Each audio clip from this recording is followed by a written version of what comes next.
Hello everybody, it's Blue Rose Skeptics. We're back at it. It's your boy Luke, and we got... Introduce yourselves. Lydia. Michael. Hell yeah. Some epic producers that I've met through the courtesy of Mr. Broadcast Plus of Nomi Sound Calendar, who we just finished bedroom producer meetup, like the second one of this year, and it was awesome. Shout out to Loophole for hosting. Yeah, we're about to get into Lydia's paranormal experiences, stories. She has quite a bit, and potentially some files that we may be able to put in at the end of this video for y'all to see. So without further ado, I will be asking some questions, but you feel free to start with perhaps your earliest account. Yeah, definitely. So my earliest account, I was probably only 7 or 8 years old. And I know I would have been around that age range because, you know, multiple factors. The bedroom I was living in my parents' house and the house I was living in. So it was around that age. I can remember being in my bunk bed on the bottom bunk, and I'm reading a book, and I had this weird feeling, and I'm a little kid, and I looked up, and so the way it was when I looked out my door, there was stairs that went down, but they weren't with the bars, they was just a solid wall stair, and so it blocked off, and then right across the stairway was the hall that went to my sister's bedroom, which I could see from where I was. And I see this dark figure just glide into her room, and I'm a kid, so I just start screaming at the top of my lungs for my mom, Mom, over and over and over. I was like frozen. I couldn't move because I was so scared. I'd never seen anything like that, and it was absolutely like the shape of a person, but I didn't see a face. It was just like a figure. It was so freaky. She comes upstairs, and so does my dad, and they're asking me what's going on, and I tell them that I just seen some dark, shadowy looking figure go into my sister's room. My sister comes up, she was not happy. She's like, oh man, Lydia, why did you have to say it went in my room? Like, 'cause that's what happened. She think I'm making this up. Yeah. And so then, you know, my parents are religious, so my dad went and like prayed in my sister's room, and you know, he tried to like ease how I was feeling, like, don't worry, we're safe, you know, there's nothing there. But you know, it was, for me, it was real. I saw it, so you know, that didn't really ease that feeling too much. It, you know, I felt safe because it wasn't like a real person, but it was still something that I didn't understand. And then, you know, I didn't experience anything again like that for some time, years. Like, it probably wasn't again until I was 20 years old. And so I went years and years without seeing anything weird, not really experiencing anything paranormal, or, you know, it was, oh my gosh, yes I did. Epiphany moment. Oh my gosh, I'm sorry. No, sorry, when I was like 13 or 14 years old, this wasn't scary though, this actually was, so I think I was thinking of paranormal in terms of scary, so when I was about 13 or 14, I had these friends, and we were all hanging out at her house, and I can't even remember what we were arguing about, but we got in a big fight, and it was the middle of winter. It was probably like January or February. It was freezing outside, and I got so angry, I went out the back door, and she lived where there was an alleyway behind her house, and I ran to the alleyway. I just started walking down the alleyway. I didn't want anyone to chase after me. I was like, no one find me, I need to be alone. And I went and laid down in a snowbank, and I laid there for so long, I didn't even realize how long it had been, but eventually I didn't have a coat on. I was so cold. I didn't feel like I could move. I actually felt like, oh no, what have I done? Like, and this man came up to me. He probably was only like, you know, in my 13, 14-year-old brain, he looked young, like not like an older adult, but a younger adult. And he came up to me and he said, Lydia, you gotta get up. And I'm like, I can't. And he's like, okay. And I'll help you. He said your name? Yes. Okay. That was weird. He put his hand out to me and he helped me up. And, you know, I thought in my mind, I know this person. I was so certain, like, I know this person. It was like the weirdest thing. It's almost like a dream to me, because in the moment I'm thinking, I know them, but I don't know them. And they feel safe. They're trying to help me. Amazing.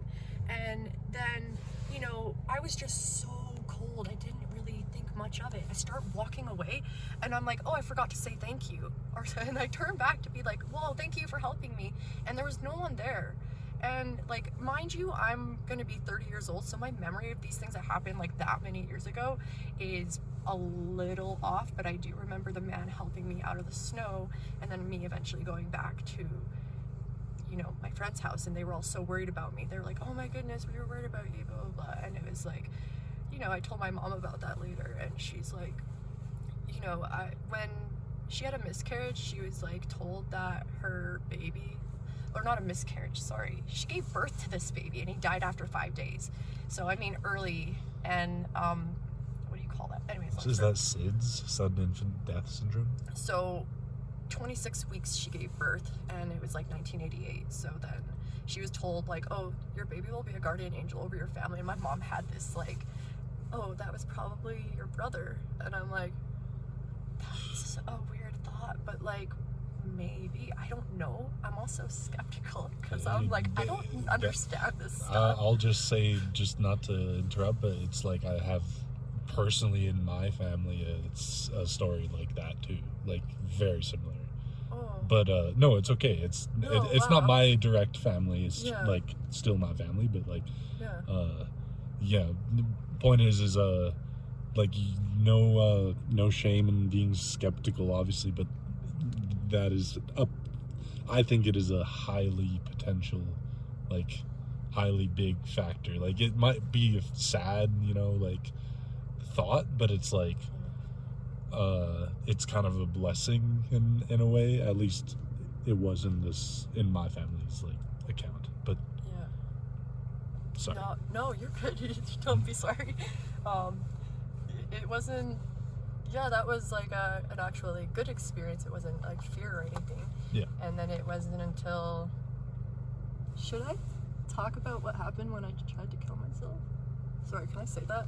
No, it's okay. Oh, okay. I mean, it's just a matter of what you're willing to share. Okay. Really. I'm not sure if this is paranormal or not. But so when I was 18 years old, I tried to unalive myself. And it was probably the most serious attempt I'd ever had, where I was like, I wanted to die, and I was going to make sure I went through with it, and it was going to happen. So at the time I was living in Phoenix, Arizona, and I drive out to this overlook where it's kind of overlooking the valley of the Phoenix metropolitan area.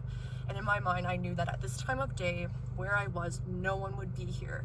I knew how much of what I did, I'm not going to say what I did, but you know, what I did would work 100%, and it would have. Like, so what ended up happening, I don't recall this because I was passed out, because what I did made me pass out. And when I got to the hospital, I was told if it had been like 10-15 minutes more, they couldn't have saved my life.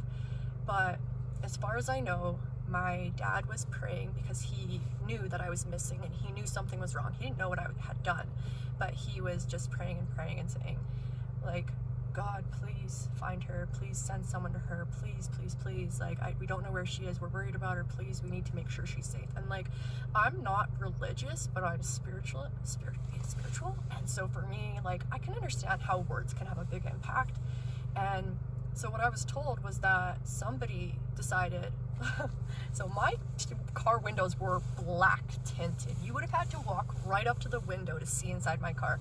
I was slunched over my steering wheel, and some random person who happened to be going for a hike that morning, like, and no one is ever here, I knew that, happened to decide to look in my car window and call an ambulance for me. Crazy. And then I never found out who they were. It was almost like they never existed. I never got to know who this person was. It's all like, there's a part of me that thinks maybe this was a real person, or maybe they were inclined to do that by some other force. Oh, yeah. Either way, that was so bizarre to me, and I was like, that shouldn't have, that should have worked. And I mean, thank God it didn't, because I'm glad I'm alive now. Hell yeah. But it's like, Thank you for sharing this. yeah. Truly. So then, years later, maybe 20, 21 years old, I started doing drugs, and I would see weird things when I was on drugs. And, you know, I never took too much account into what I was seeing because I was under the, you know, impression that what I was seeing was because I was doing drugs, like, oh, I was tripping or something, you know? So I didn't really ever, you know, it freaked me out. Sometimes I was like, oh, it's not real. It's okay. I convinced myself, don't worry, it's not real. But then there's this one time where I was with my ex and we're sitting on the couch and we're just like, you know, vibing to music and stuff. And I see this thing start crawling towards me. Like, how do I explain? Oh, it's freaky. It's like black. And this thing gets closer and closer. And in the moment, like, I knew, in my mind, what I had thought what I was seeing wasn't real. So when I'm like, this isn't real, no worries.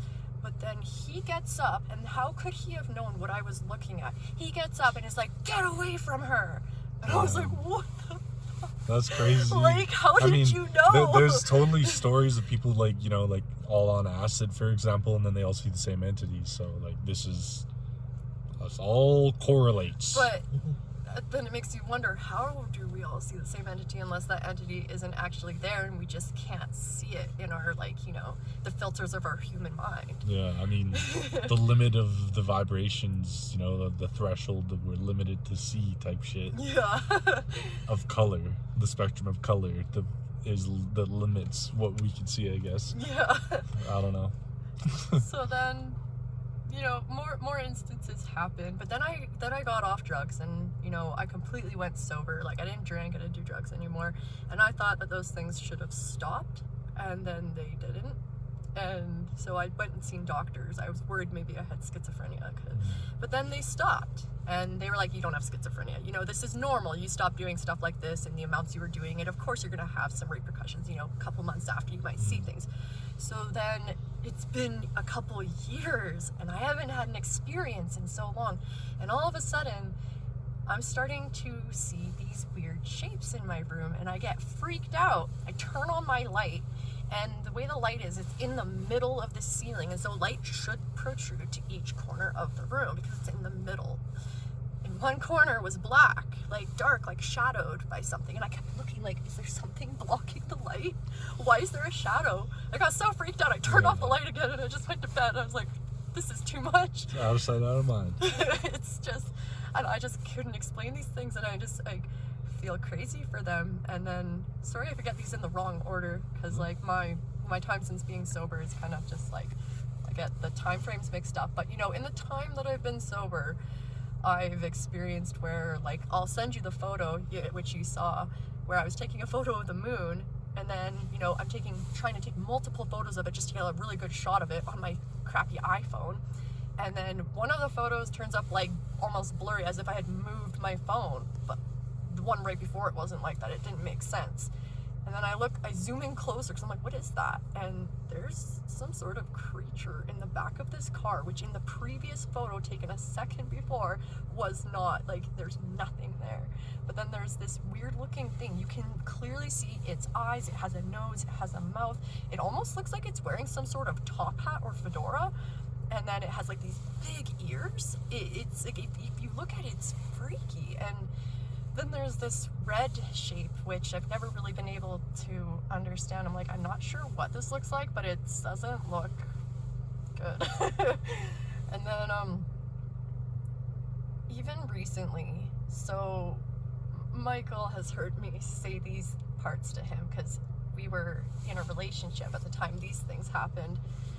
But it was like, I started getting this weird feeling, and I felt like something was almost like looming over me like a dark cloud, which was very unlike me. Like, I'm generally a very, you know, really happy, like, it is what it is, like, life's great, like, you know, I'm just a pretty happy, bubbly person. So for me to feel like there's this thing kind of like a shadow over me, I almost, like, I'm very sensitive to it. I'm like, something's not right, and I don't know what it is. Maybe I'm just depressed, or maybe I just haven't eaten enough, maybe I just need to drink more water. But then, you know, I can check off the boxes, and nothing's really wrong in my life. And I get humans have emotions, we don't always feel good, but, like, this was different. And it was this one night where I was trying to fall asleep, and I was kind of feeling uneasy, so I was doing meditation. I was just, like, you know, listening to my breath and focusing, like, more so on not being judgmental of my thoughts. Like, oh, if I have a thought, don't judge it, just let it pass kind of thing, you know, meditating.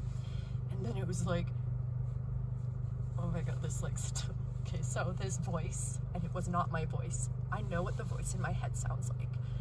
Like, the voice in my head can be different, but it was never been like this. And this voice came in my head so loudly, loud enough that I was aware, and it said something like, oh, just let the human do her thing for some time. And I'm like, why would I say that to myself? The human? Why would I refer to myself as the human? So I was really put off by that, because I'm like, oh, that was weird, but it was in my head, so maybe it was me. But then, so I go to sleep, the meditation worked, I fell asleep, and then I woke up around 2 o'clock in the morning, like instantly, like, so I'm sleeping, and boom, and I wake up, and I'm like, what? And then I look, oh my god, I couldn't even not notice it. It was like, so I'm laying in my bed, there's a bookshelf right in front of my bed, and then right up in the corner of the room, there was this creature thing. Like, it had a body like a person, it had no face, it didn't have hair, it was just almost like someone wearing a Slender Man leotard type thing, but it was white, it was pure white, and it was like dripping in blood. Jeez. And I like almost started crying, so I was like, holy crap. I blink a few times and it goes away, and I'm like, that could be explained of like, being so suddenly woken up, your brain can still be in a state of like dreaming to reality. That could be that, but like I've never seen anything like that before, and I've never even seen anything on TV, movies, nothing that looked like that. Like, could my imagination have made that up? I don't know, but it was so disgusting and horrifying. Well, first, I'll say this: imagination itself is already like crazy and terrifying. So like that, that's where like dreams are relevant, because as you just said, like, you were in a state of basically you just woke up. And I've heard stories from people before, like psychics, saying basically like the best time to hear your dream voice and like kind of receive messages, like channeling and shit, is when you're just like waking up and you're still a little bit asleep, but you're still a little bit awake. Yeah. You could hear a voice that is like, you're not supposed to understand it, and it's supposed to kind of all pass through, but then like later it could be a meaning, right? Yeah. So I'm only saying that because this, like, what you experience makes me think that, like, there's what this psychic was talking about is like the auditory like message or signal, you know what I mean? But like maybe you were able to see like the visual, like the light itself signal, or like, I'm not a freaking scientist, I don't know how this shit works. But as a person who talks about vibes, like, we're all musicians, like, I'm sure that I don't know, that's my theory, that my tinfoil hat. That's a really good that's just my thoughts.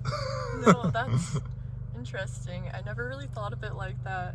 It's just some things happen where, like, unless it's just weird. Like, as real as I'm seeing you, when you see something as real as you see another person, it just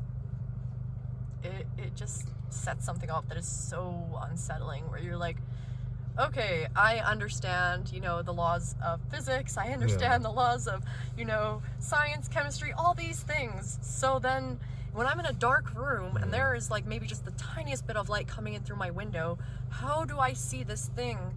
And it literally matched the amount of light that would have been in the room. Like, I could see it, but it was like in the dark, being slightly lit by that's what freaks me out, is like, wow, and I get it, the human mind is pretty incredible.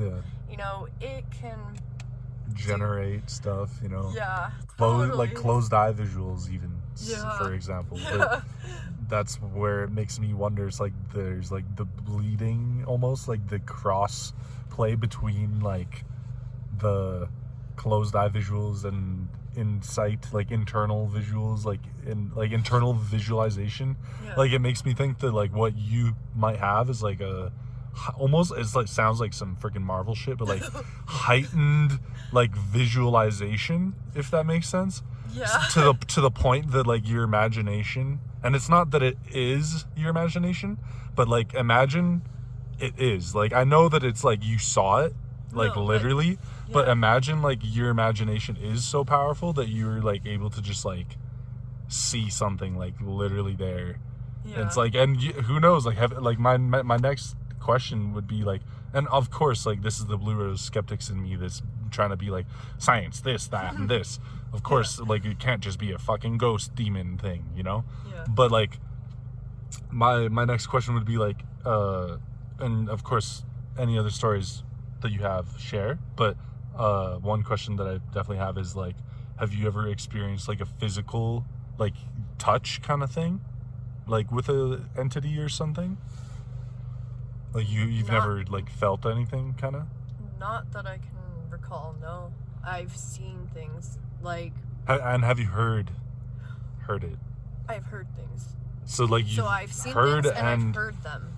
Yeah, okay. Like, I've heard, like, it almost sounds like footsteps. Or it almost sounds like someone yells something. And I think it's my mom in the house. And then I realized, oh, wait, she went grocery shopping. Who is that? I'm like, so then that makes me, it almost makes me feel so crazy. Because I'm like, it's like what you is going gaslight on? yourself, right? Because then I'm like, it's not often enough for me to go to a doctor and be like, is there something wrong with my head? You know, it's so random and it's so, like, just spaced out. The times that it's happened in my life that I just begin to think, what is this and what is going on? Like, I'm skeptical too. I gaslight myself and I'm like, maybe I'm just crazy. But, you know, it happens too many times where then, you know, I used to think that it was maybe because I was drinking too much caffeine. And I thought, like, because technically all psychosis is too much dopamine. And so I thought, okay, so you get dopamine from caffeine. Maybe I'm just drinking so much caffeine because I was drinking a lot that I'm causing myself some very temporary minor psychosis. But then I stopped drinking caffeine. and it still happened. And I was like, okay, I can rule that out now. But also, damn, because I was really hoping it was just psychosis from too much caffeine. Minor psychosis.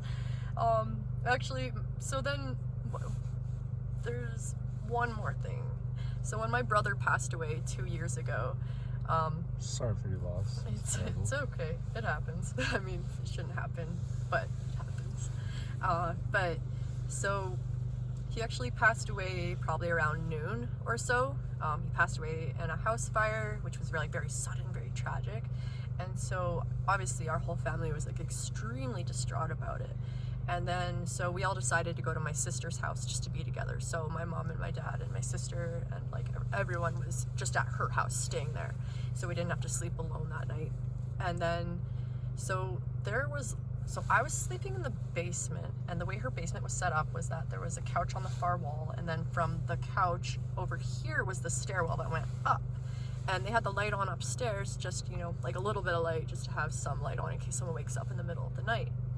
And I remember waking up, and I didn't know what time it was at the time, you know, like I'm just like groggy waking. I'm like, oh, like just kind of opening my eyes, and I look over and I'm like, oh, like I'm freaked out because I was like, what is my brother-in-law doing down here? I thought it was him because, you know, it's his house. Maybe he came down to get something. But then I looked, I'm like, that's not my brother-in-law. And the more I blinked, he slowly disappeared, but it was like literally the outline of my brother. I couldn't see his face. It was almost like he was kind of like facing away from me, but not quite.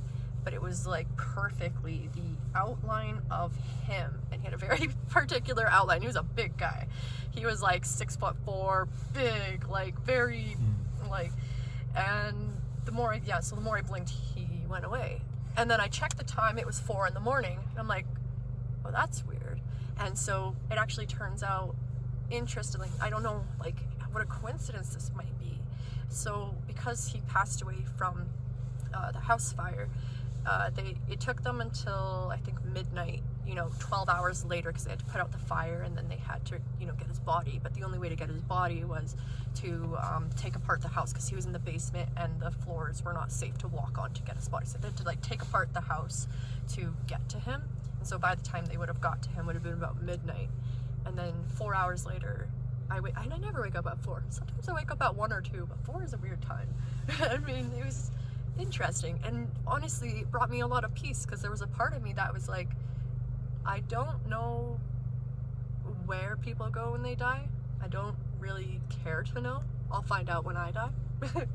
But, you know, there was that part that kind of was like, oh, he didn't just stop existing, you know, we're made of energy, we don't just stop existing. But it was just like seeing that silhouette and just like thinking that, okay, he's gonna be at peace. And maybe that was all in my head, because grief can do crazy things to the mind, you know? It's like, so maybe my brain needed to like produce this thing to bring me peace, and it knew. But like a part of me doesn't believe that. It's like, I actually think I saw him, and it's like, it's cool, because it's like, I wish I understood.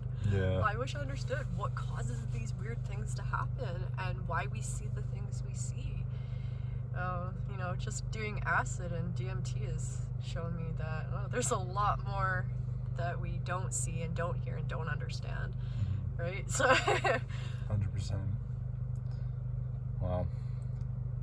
Well, that was a really great, like, entire account. So like, thank you, first of all. Like, I'm like, if you have more, feel free to, like, you know, but not that I can think no, of that's right totally now. cool. Well, this has been like almost half an hour now, so Oh my gosh. no, it's Sorry. good. Please, like, we've had long episodes, so this is a good, like, this is a good, like, return to form, really. Wow. So thank you, Michael. Thank you, Lydia. Thank you For hearing it. I really appreciate everything you shared, truly, and I know everyone that will listen and stuff will also enjoy and very much appreciate it. See that demon in the car? It's terrifying. The photo she has. I don't think it's a demon. I think it's just some sort of entity. Well, Not all things are evil. Like, well, I guess the audience will decide. I mean, haven't you ever done DMT and you see things? They're not demons that you're seeing. Like, they're entities. Little elves. He looks like some sort of elf-like goblin. Tricksters. He looks like he has fur. So I mean, you just gotta see it for yourself. Well, the audience will have to decide. But yeah, definitely send those, and yeah, again, thank you so much. Y'all feel free to, if you want to plug anything, like, did you want to plug anything? You don't have to if you don't want. Give any plugs? Just like your music, even. Hollywood girl. Hollywood girl. Cat attack, but the attack is, both A's are @ symbol. Hell yeah. KAT, @ symbol TT, @ symbol CK. Hell yeah. SoundCloud. Thank you for having us, Luca. Hell yeah. Thank y'all again. Yeah, Alrighty. thank you. Peace out, y'all.